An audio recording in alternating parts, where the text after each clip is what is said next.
Bapa di surga, tiba waktunya bagi kami untuk duduk diam, duduk tenang untuk mendengarkan suara.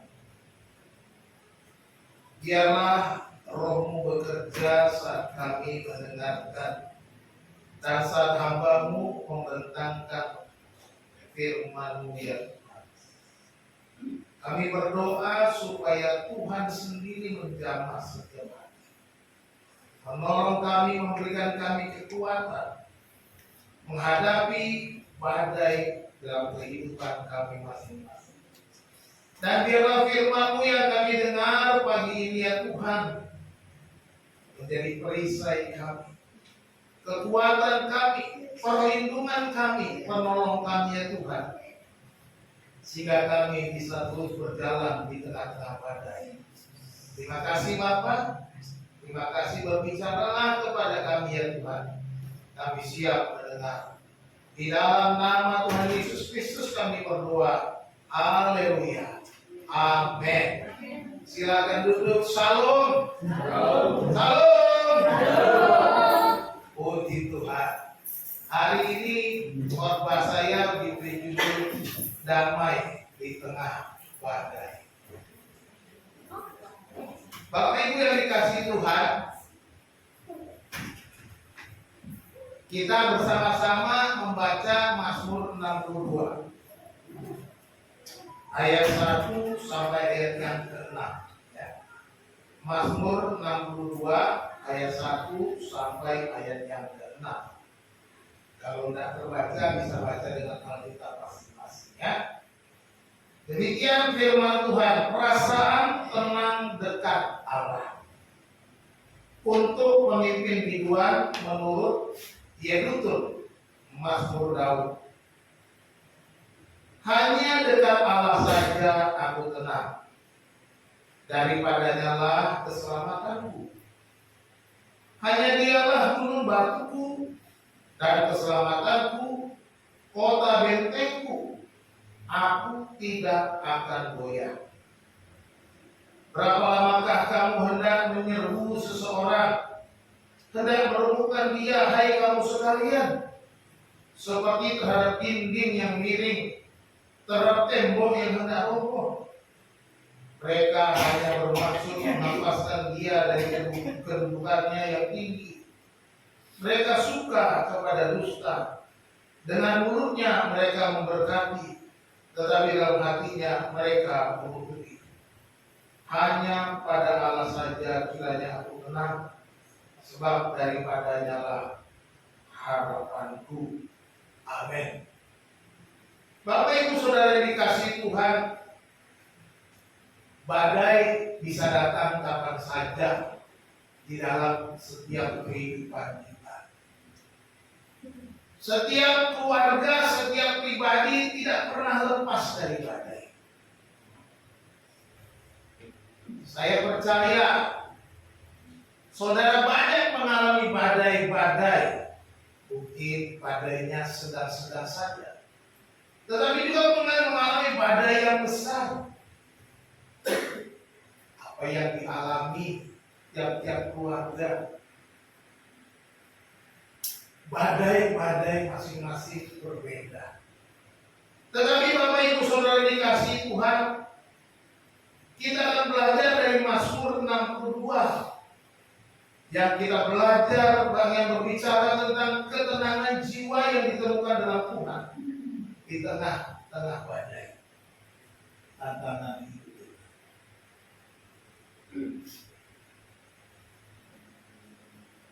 Daud mengajarkan kita bagaimana menghadapi badai. Daud mengajarkan kita bagaimana kita bisa tenang menghadapi badai.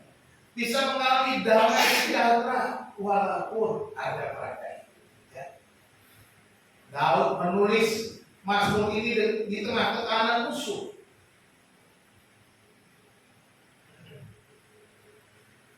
Dan ketidakpastian, namun dia memilih berserah kepada Tuhan.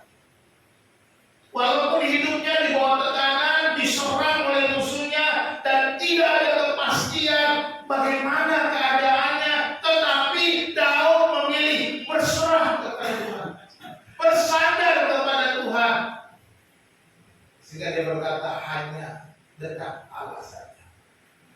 Dekat dengan Tuhan, itu kata kuncinya. Dekat dengan Tuhan, apakah kita selalu dekat dengan Tuhan ketika kita menghadapi banyak persoalan, banyak tantangan, banyak badai-badai yang milik kita? Apakah kita selalu dekat dengan Tuhan? Itu menjadi kunci. Ya. Dalam kehidupan masa kini penuh dengan kekhawatiran, tolong dibantu gak bisa. Dalam pekerjaan kita mungkin menghadapi persoalan. Di dalam keluarga, saya percaya di sini ada banyak keluarga yang mengalami badai-badai besar.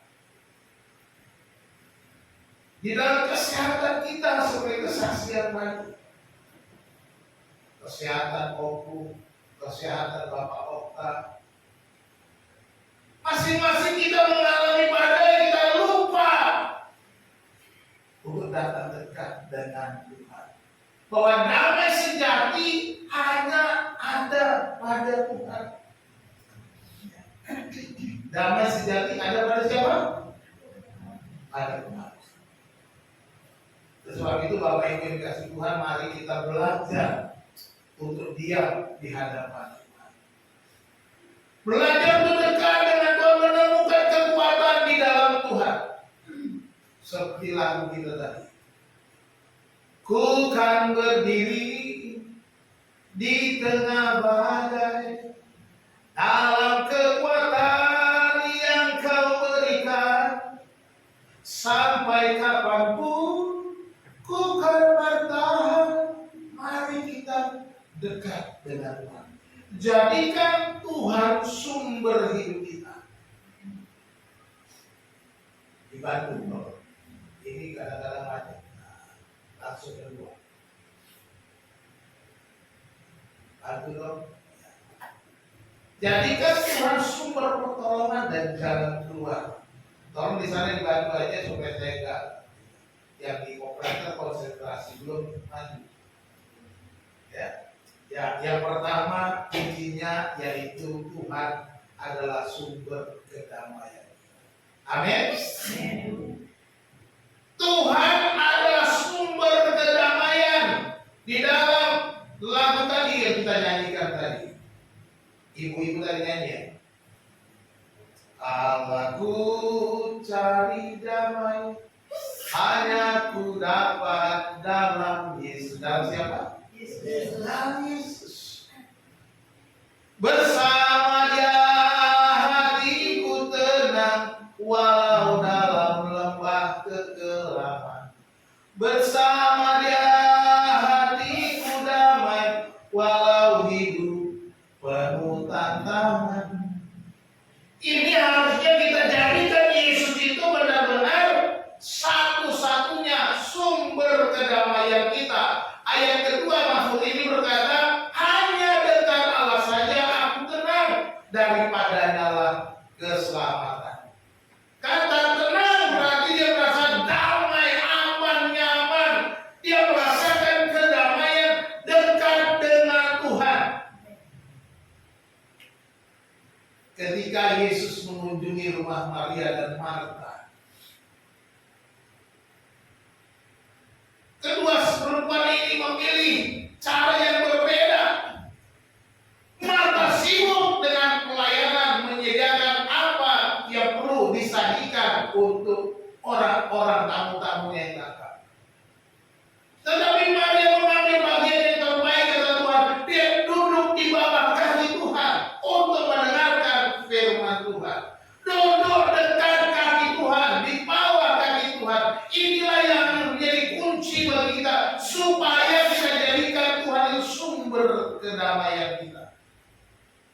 Kemana kita mencari damai di dunia ini? Ya. Ada banyak orang yang menawarkan damai yang lain. Ada banyak cara untuk kita mencari damai.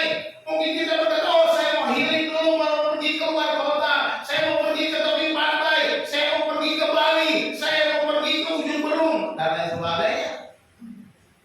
Untuk mencari damai. Tapi kita sudah nyanyikan tadi ibu-ibu bertiga trio pop. Mereka bilang hanya Yesus jawaban hidupku. Mereka sudah cari mana-mana, cari ke kiri ke kanan, cari ke atas ke bawah, cari semua lubang, tapi nggak ketemu. Hanya Yesus jawaban hidupku. Amin ibu. Amin.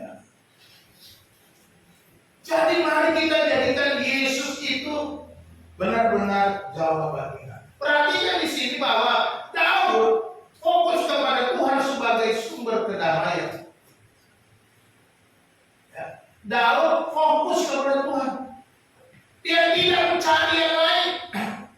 Dia juga tidak mengandalkan kekuatannya sendiri atau pengalamannya. Perhatikan, Daud itu seorang sudah menjadi raja, tapi sebelum menjadi raja, dia seorang menggembalakan domba-domba ayahnya, tetapi dia juga sudah mengalahkan Goliat yang besar, musuh orang-orang Israel, orang Filistin, dikalahkan oleh karena Daud berani melawan Goliat yang tubuhnya lebih besar daripada Daud yang kecil.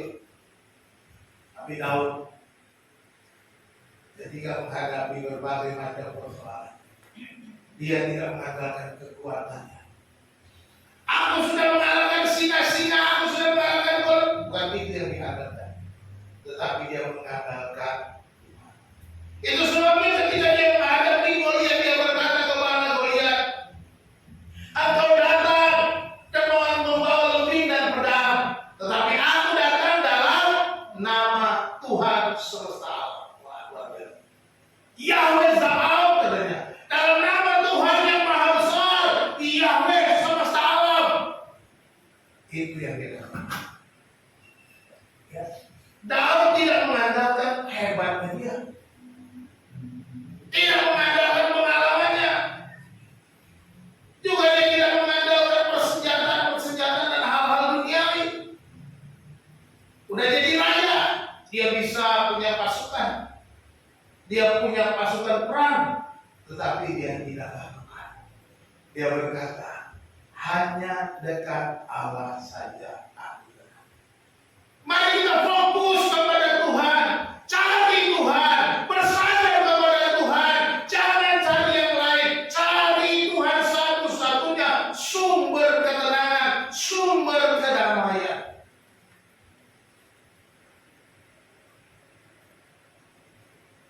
Saya bukan berarti tidak pernah mengalami badai. Mungkin berbeda yang kami hadapi. Saat ini juga kapal kami itu sedang goyang-goyang. Nah, goyang-goyang, kebutuhan anak mau kuliah, kebutuhan ini itu, kebutuhan lalu hitung-hitung, waduh, cukup nggak ya? Kebutuhan operasional sekolah, kebutuhan lain-lainnya, goyang-goyang perahu. Tapi Bu Hada dengan saya percaya aja. Serahkan sama Tuhan, percaya Tuhan pasti jaga. Kalau Tuhan sudah menjaga kita sampai hari ini, Tuhan juga akan menyelesaikan sampai tuntas. Amin. Itu juga. Saya selalu bilang, Bapak Ibu dikasih Tuhan, jangan pernah mengandalkan kekuatanmu. Fokus kepada Tuhan. Yeremia 17 ayat 7. Diberkatilah orang yang mengandalkan Tuhan dan yang menaruh harapannya pada Tuhan. Terkutuklah orang yang mengandalkan kekuatannya sendiri. Dan orang itu terkutuk kalau dia mengandalkan kekuatannya sendiri. Daud tidak mau dikuasai oleh masalah. Karena ketika kita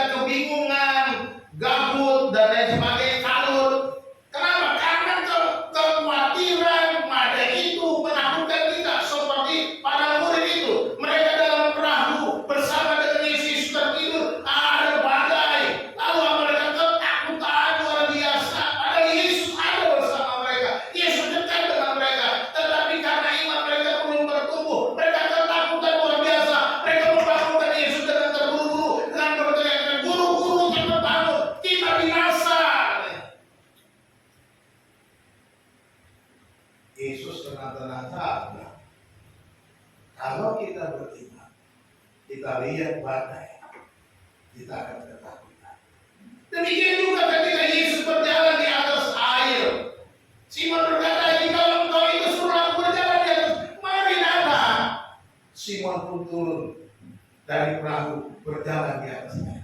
Tapi ketika dirasakannya timpa angin, dia mulai khawatir, dia mulai tegang, guru, tolong. Ini yang sering terjadi. Kekhawatiran, masalah, persoalan yang kita hadapi itu betul-betul menakutkan kita sehingga kita tidak fokus kepada Tuhan yang ada dekat dengan kita. Bukankah dia Immanuel? Allah yang menyertai kita. Bapak Ibu dikasih Tuhan, saya mau kasih tahu, Allah Immanuel menyertai kita itu artinya bukan dia cuma numpang atau ngikut-ngikutin kita seperti tuh kayaknya ada yang ngikutin tuh. Kita sering orang bilang gitu. Bukan begitu. Ketika kita tahu yang Immanuel, Allah yang menyertai kita, itu artinya ada jaminan atas hidup kita, pemeliharaannya, penjagaannya, kasihnya, semuanya ada di sana. Jadi kita tidak perlu dikuasai oleh badai. Amin. Jangan kita dikuasai badai. Ketika badai datang, berseru pada Yesus. Berseru pada Yesus, berserah pada Yesus, Dia akan memberi kedamaian alami. Amin. Berseru kata, Dia dekat, Dia ada dalam hidup kita. Kalau perlu nangis, teriak. Kalau sudah kata nangis,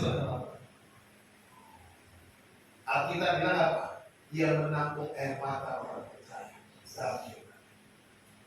Artinya doa-doamu ditampung oleh Tuhan, air matamu ditampung itu. Doa-doamu, semua masalahmu, tekanan-tekanan yang hadapi, Tuhan tampung. Itu kasihnya. Itu dia Immanuel.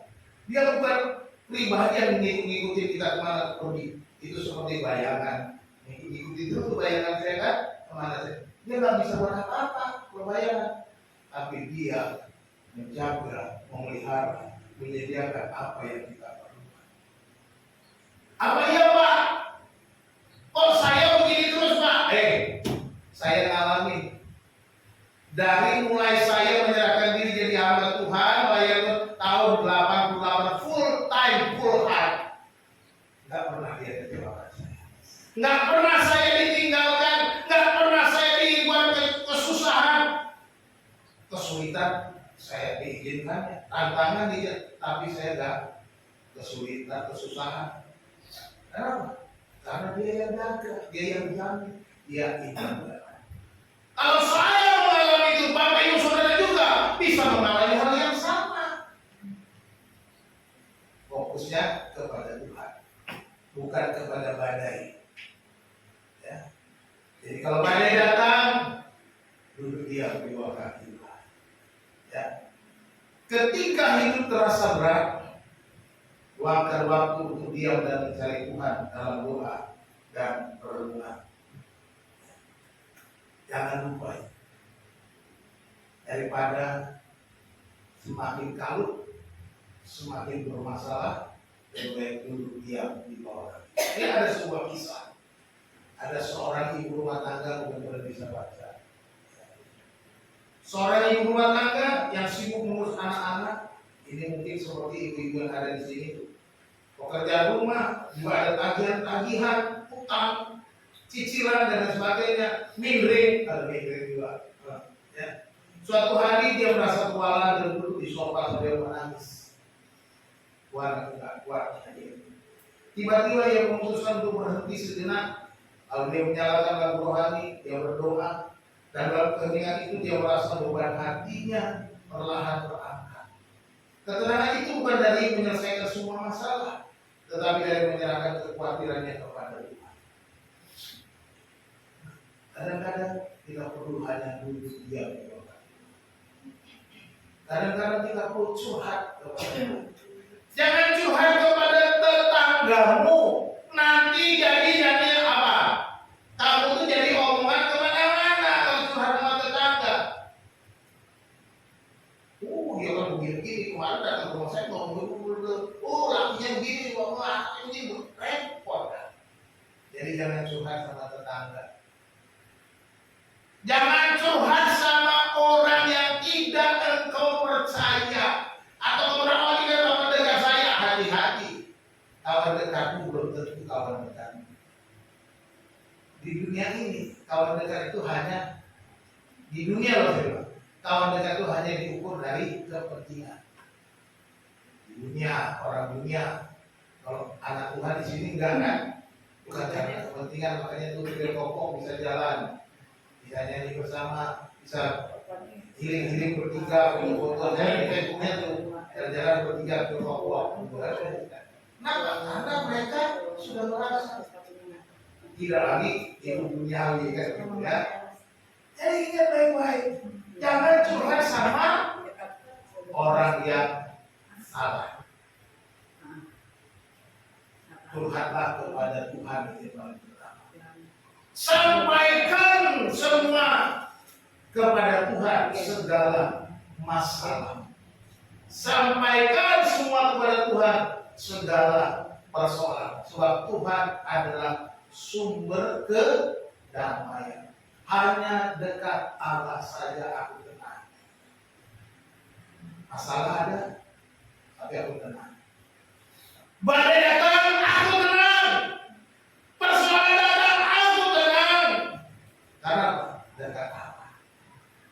Itu yang kedua, Tuhan adalah sumber perlindungan.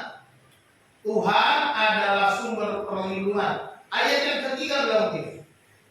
Hanya dialah gunung batuku dan keselamatanku, kota bentengku, aku tidak akan goyah. Diterpa berbagai macam persoalan, tidak akan goyah. Ku kan bertahan dalam tekanan dengan kekuatan yang kau berikan. Sampai kapanpun ku kan bertahan. Amin. Bertahan, tidak akan goyah. Karena Yesus selalu menopang kita. Jadi ingat bahwa Dia sumber perlindunganmu.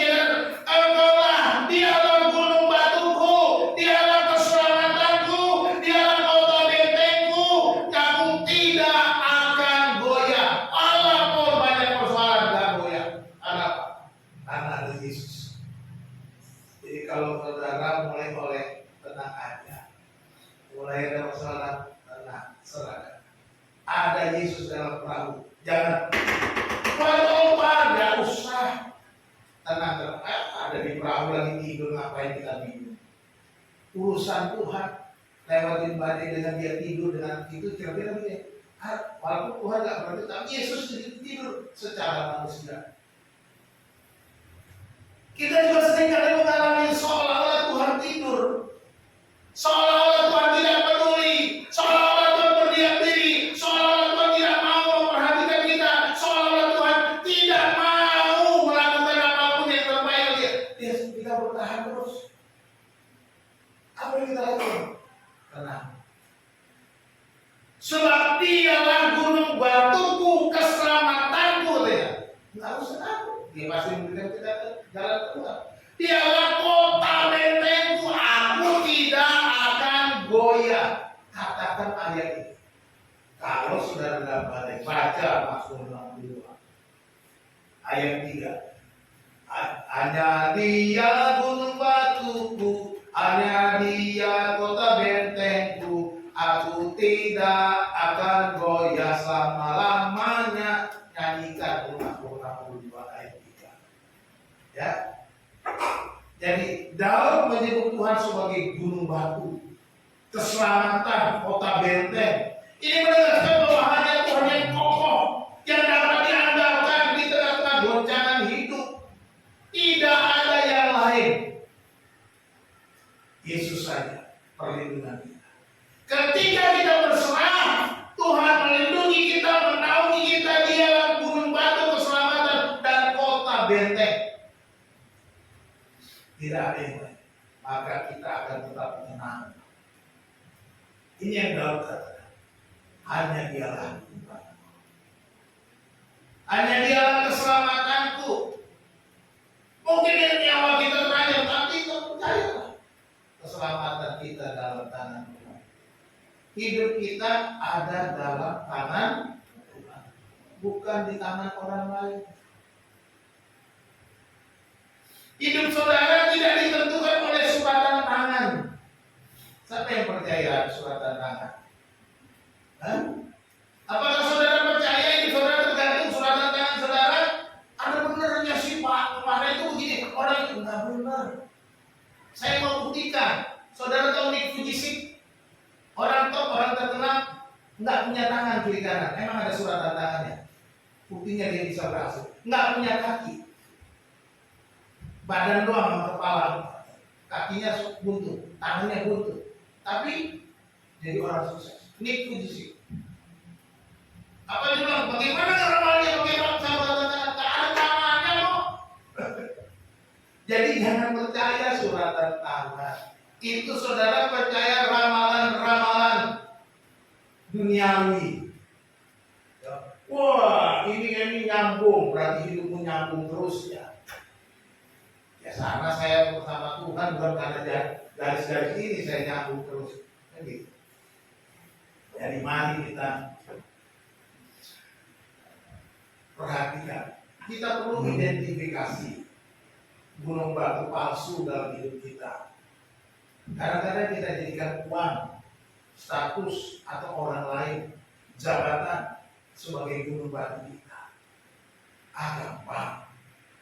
Ada mama otak, gampang, rumah mama otak pasti dibantuin. Jangan.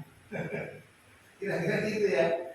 Gampang. Suamiku penghasilannya segini. Jangan. Gampang. Anak-anak itu semuanya kerja. Jangan bergantung pada itu. Jangan jadikan itu semua gunung batu. Gampang. Dia punya jabatan, dia punya harta, dia punya uang, dia punya status. Semua itu buang. Itu namanya gunung batu palsu. Engkau harus bergantung kepada Tuhan.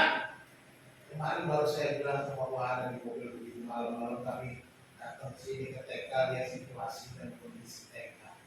Kantor meja yang ada di belakang. Saya bilang, kita boleh begini, tapi kita hanya mengandalkan Tuhan. Bukan seberapa banyak yang kita punya. Bukan seberapa banyak sahabat kita. Bukan seberapa banyak kenalan kita. Bukan bagaimana Tuhan, apalagi orang-orang di sekitar kita. Tapi kita percaya penuh pada Dia yang percaya. Mengandalkan Tuhan sepenuhnya, sebab Tuhan adalah sumber perlindungan. Tidak ada yang lain. Siapa sumber perlindungan kita?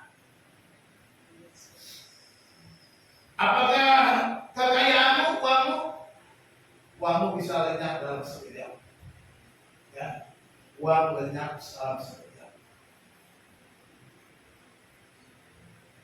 Saya bisa lihat ada orang-orang yang tiba-tiba hilang lenyap hartanya karena terjadi kebakaran rumahnya, hilang semuanya, semuanya. Bahkan surat-surat tanah, surat-surat berharga hilang terbakar juga. Itu hidupnya. Beberapa tahun yang lalu saya ikut namanya Bitcoin, kripto. Wah. Untung saja saya tidak terburu-buru. Kalau enggak mobil saya hilang. Tuhan sudah stop. Teman-teman saya, wah jual mobil, jual masukkan semua buat beli kripto. Karena pada waktu itu lagi bagus-bagusnya. Tiba-tiba kita masuk pasar. Tadinya belum masuk pasar mereka. Begitu masuk pasar mereka, plus abis. Orang yang jual rumah ratusan juta, jual mobil ratusan juta, hilang sama sekali nggak punya apa-apa.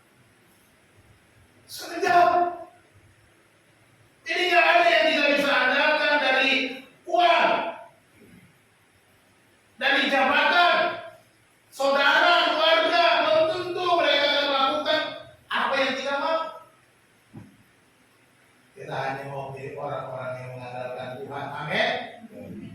kerugian, sebab Tuhanlah sumber pelindung. Ketika engkau hadapi badai, ketika engkau menghadapi tekanan, andalkan Tuhan, Dia yang melindungi. Aku tidak akan goyah. Kita tidak akan pernah digoyahkan. Oleh karena apa? Oleh karena Tuhan melindungi kita, menaungi kita, memproteksi kita sepenuhnya, karena Dia menjamin hidup kita. Yesus bilang, tak seorang pun yang dapat mengambil mereka dari tangan. Tidak ada yang bisa mengambil perut kita dari tangan Yesus kalau kita berserah kepada Yesus. Ini sebuah kisah lagi seorang karyawan. Ya. Ada seorang karyawan muda baru saja di PHK dari pekerjaannya. Pada awalnya ia panik memikirkan cicilan dan kebutuhan sehari-hari. Namun ia teringat akan janji Tuhan dan mulai mencari kekuatan dalam firman serta berdoa.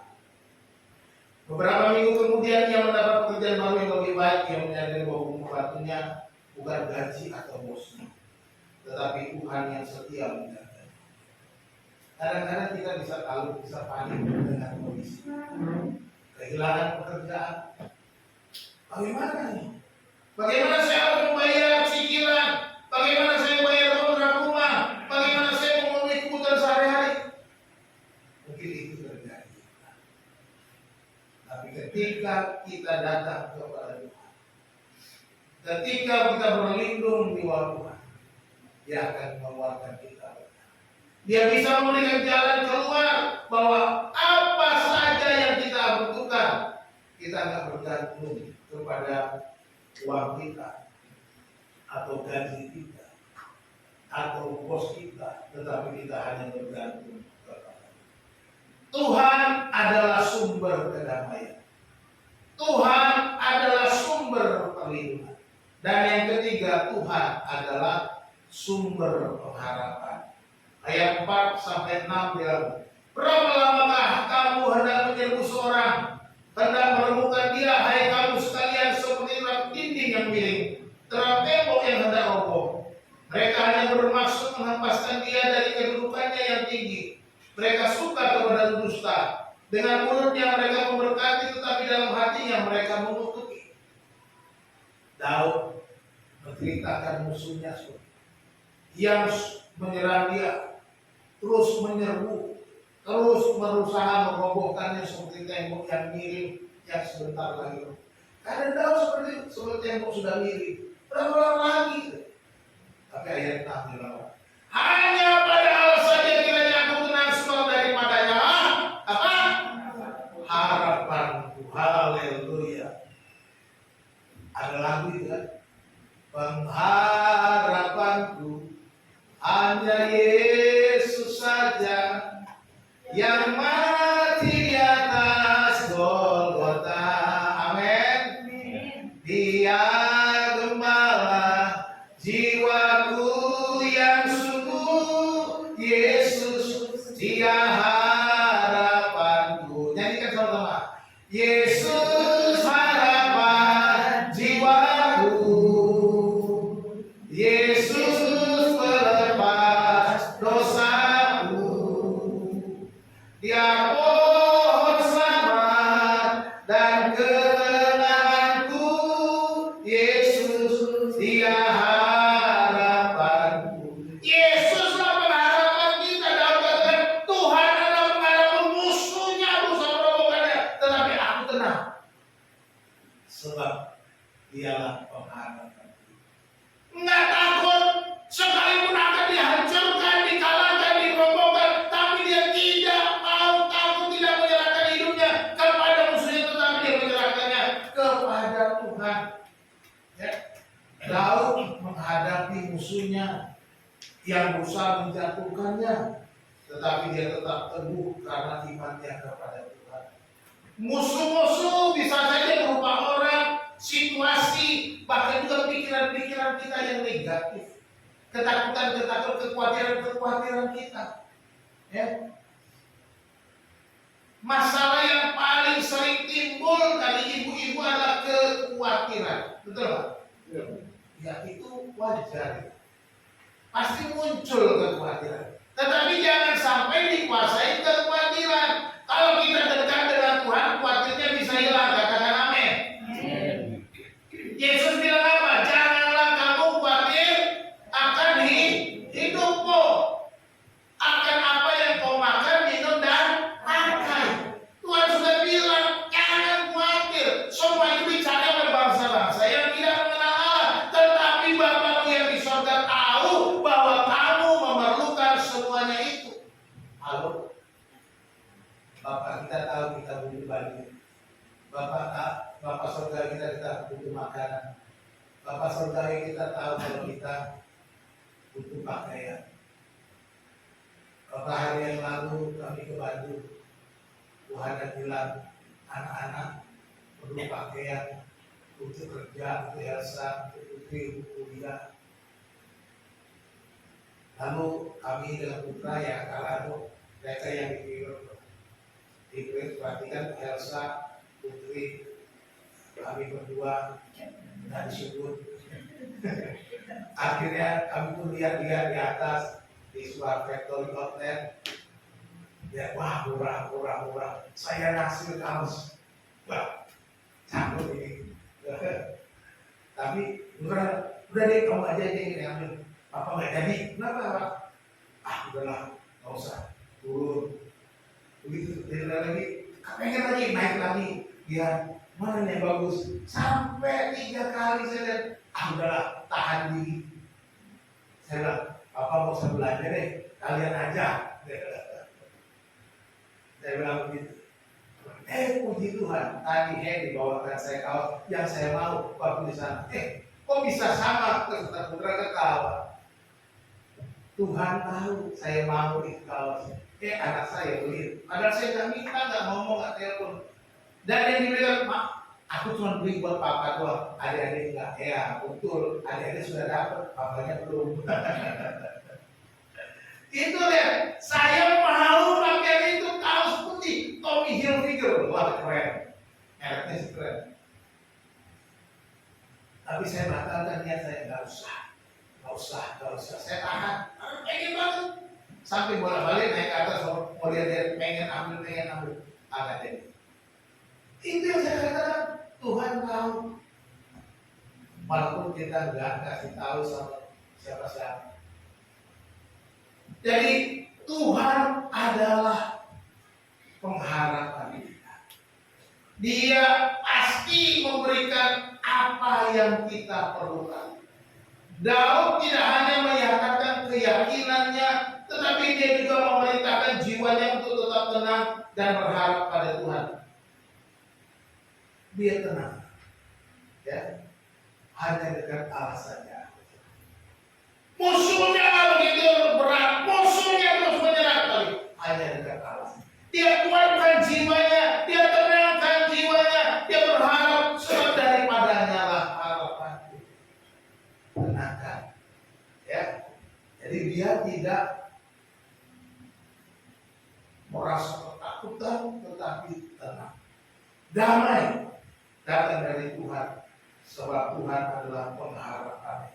Ini adalah tindakan aktif dari Daud. Dia tidak pasif. Jadi kita harus berusaha bertindak, jangan berdiam diri, tapi bertindak untuk berserah kepada Tuhan. Sekali-kali kita perlu terus menguatkan jiwa kita. Sabar, tenang. Kalau lagi naik emosi, sabar, tenang. Kalau kita ditekan, sabar, tenang. Tuhan sakit, sabar, tenang. Tuhan gak kuat, sabar, tenang. Ini yang Tuhan. Inilah yang harusnya kita lakukan supaya kita mendapatkan kedamaian mengatasi badai. Sabar. Berikan semuanya kepada Tuhan untuk bertindak. Bukan buru-buru kita bertindak, bukan buru-buru kita melawan, bukan buru-buru. Mau cacing aja ingin melawan, Pak, rasa saya enggak. Silakan jadi cacing aja kalau gitu. Kita bukan cacing. Kita anak-anak Allah yang hidup. Kita diberi kuasa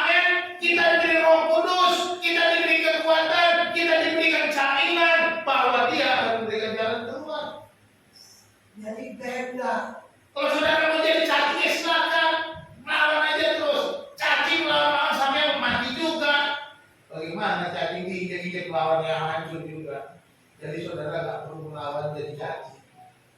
Karena saudara pasti hancur. Apa yang dilakukan? Serahkan semuanya kepada Tuhan. Biarkan Tuhan yang bertindak, Tuhan yang melakukan. Kan dikatakan dalam kitab Amsal, serahkanlah hidupmu kepada Tuhan dan Dia akan bertindak. Tuhan akan bertindak. Jadi ini yang kita lakukan, menghadapi musuh dalam hidup kita dengan iman, dengan iman dan pengharapan, bukan dengan kekuatan sendiri. Ingatlah bahwa Tuhan lebih besar dari segala tantangan kita. Amin. Katakan, Tuhanku lebih besar daripada masalah. Tuhanku lebih besar daripada masalahmu. Amin. Amin. Nah ini pegang seperti daun, hanya dekat Allah saja aku tenang. Sebab daripadanya pengharapan. Tuhanlah pengharapan kita. Jangan berharap kepada dunia ini. Jangan berharap kepada siapapun, termasuk kepada Pak Pendeta. Pak Pendeta bisa salah, tapi saudara bisa minta doakan. Minta tolong boleh selama kita bisa. Artinya banyak orang yang dikecewakan oleh pendeta. Betul nggak? Waktu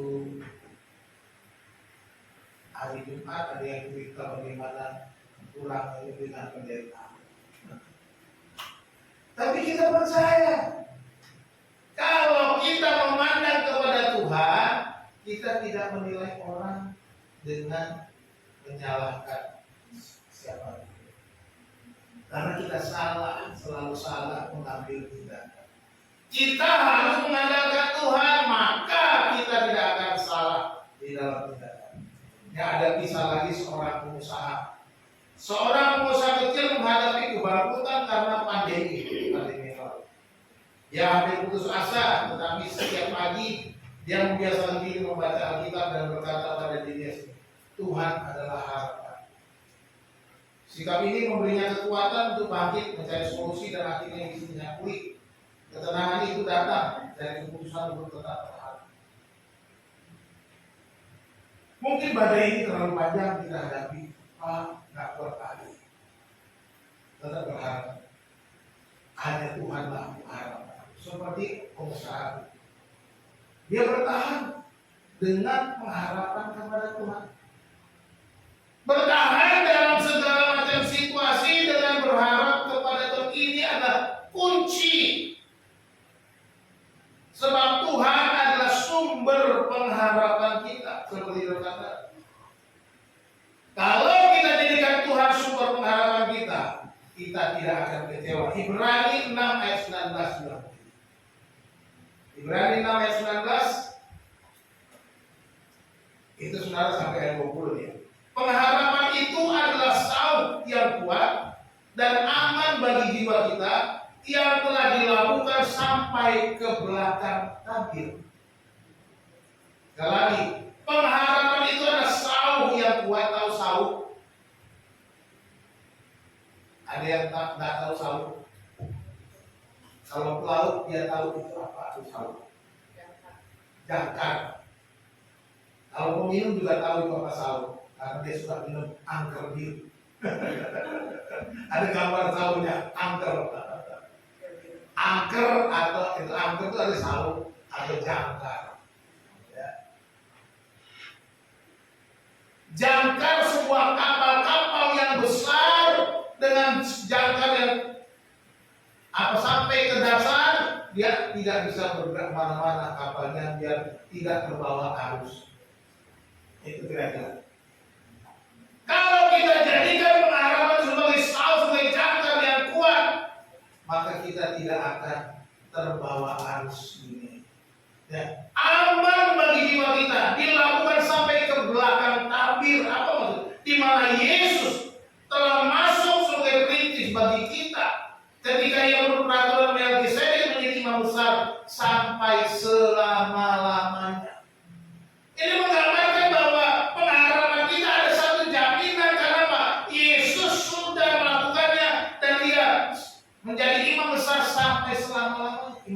gunanya apa? Seorang imam kalau dalam perjanjian lama ngapain? Berdoa. Berdoa bagi umat, minta pengampunan untuk umat. Ini yang Yesus lakukan. Yesus lakukan itu saudara dan saya. Yesus melakukannya menjadi imam besar sampai selama-lamanya. Artinya jaminannya. Dia berdoa bagi engkau dan bagiku. Dia berdoa untuk setiap masalahmu. Dia berdoa untuk setiap badai yang kau hadapi. Dia berdoa untuk persoalan-persoalanmu. Dia berdoa untuk air matamu. Dia berdoa sebagai imam besar yang terus membawa saudara di dalam mezbahnya. Luar biasa. Pengharapanmu sahur yang kuat, aman bagi jiwa. Nggak akan goyah. Arus dunia ini akan membawa menanjak ke kiri dan ke kanan, tetapi kapalmu akan tetap ada. Mungkin goyah-goyah dikit. Karena apa? Ya, ada arus.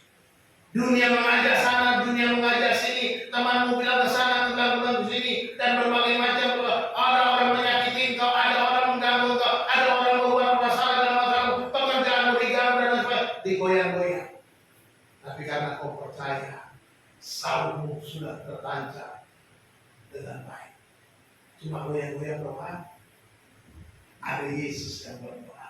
Ada Yesus sebagai imam besar kita yang menyerahkan semuanya apa yang kita hadapi. Haleluya. Luar biasa, indah sekali. Punya Tuhan Yesus itu luar biasa. Kalau saudara jual Yesus hanya karena masalah uang, saudara rugi. Kalau saudara melepaskan Yesus karena jabatan, saudara rugi. Yesus tidak bisa dibandingkan dengan semua yang ada di dunia. Luar biasa. Jadi Yesus adalah pengharapan kita. Yesus adalah pengharapan kita. Sumber kehidupan kita. Tuhan adalah sumber kedamaian. Tuhan adalah sumber perlindungan. Tuhan adalah sumber pengharapan. Apalagi yang kurang? Maka kita bisa damai di tengah badai. Amin. Kita bisa tenang di tengah-tengah badai. Damai di tengah badai. Tuhan itu sumber kedamaian. Datanglah kepada Tuhan setiap saat untuk mendapatkan rasa aman, tenang, dan damai. Setiap waktu. Terlebih di saat saudara merasa tertekan, masa berbeban berat, tak kuasa lagi menghadapi hidup kita, masalah-masalah. Datang pada Yesus untuk mendapatkan rasa tenang dulu, rasa damai. Datang pada Yesus apabila Tuhan sumber perlindungan kita. Saat badai datang, berlindunglah kepada Tuhan, bukan kepada kekuatan sendiri, bukan kepada uangmu, bukan kepada sahabatmu, bukan kepada temanmu, bukan kepada tetanggamu, bukan kepada saudaramu, tapi datanglah kepada Tuhan, berlindunglah di bawah tangan Tuhan yang kuat. Damai kita bisa dan terima di tengah badai itu, Dia adalah sumber pengharapan kita. Jangan kita berpaling dari Tuhan. Tetap beriman seperti Daud, musuhnya mau mengacaukannya, mengerobohkannya, tapi dia berharap pada pertolongan Tuhan. Tidak ada yang lain. Berharap hanya pada pertolongan. Jangan pernah lalai untuk itu. Damai di tengah badai hanya karena Tuhan mengerjakannya. Amin. Tuhan Yesus memberkati kita. Mari kita berdoa. Bapa di surga, terima kasih sebab Engkaulah sumber kedamaian. Engkaulah sumber perlindungan dan sumber pengharapan kami. Hanya dekat Allah saja aku tenang. Sebab daripadanya lah pengharapan. Bapa, terima kasih kami boleh belajar dari Daud dan firman Tuhan pada pagi hari